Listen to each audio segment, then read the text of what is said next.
syndicate নাই সোণোৱাল চৰকাৰে উঠালে সকলো সিন্ডিকেট এয়া আমি কোৱা কথা নহয় এই কথা প্ৰতিজন বিজেপি নেতাৰ মুখত আখৈ ফুটা দি ফুটে কিন্তু সিন্ডিকেট চলিয়ে আছে কেৱল সলনি হ'ল ৰং কংগ্ৰেছৰ সিন্ডিকেট গেৰুৱা হ'ল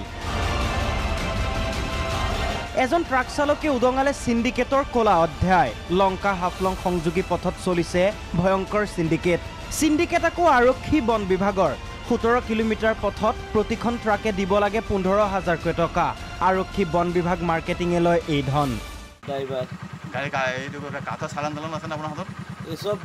ৰেঞ্জাৰ লৈ গৈছে কেতিয়া লৈ গৈছে এই আধা ঘণ্টা আগত লৈ গৈছে ন কিবা কৈছে নেকি আপোনাক নাই একো কোৱা নাই কৈছে ৰাতিপুৱা সিহঁতে আহিলে খালী হ'ব মানে ফৰেষ্টৰ আহোঁতে খালী হ'ব ন ৰঞ্জিত ফাউচনৰ মাল আনিছে ন হাফলং তিনিআলিৰ পৰা মালখিনি কাৰ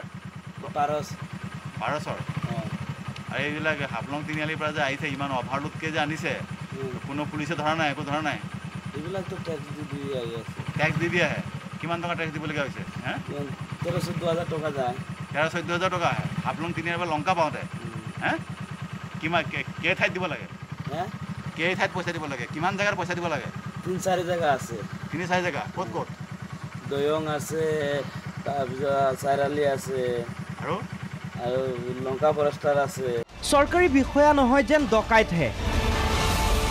উপায়হীন হৈ অভাৰলোড আনিবলৈ বাধ্য হয় ট্ৰাক মালিকসকল কোনে কোনে এই ধৰণৰ অংশ পায় সকলো মিলিজুলি চৰকাৰ আমি একো নকওঁ বিচাৰ এৰিলোঁ আপোনালোকলৈ লংকাৰ পৰা হেমন্ত গোস্বামী প্ৰাগ নিউজ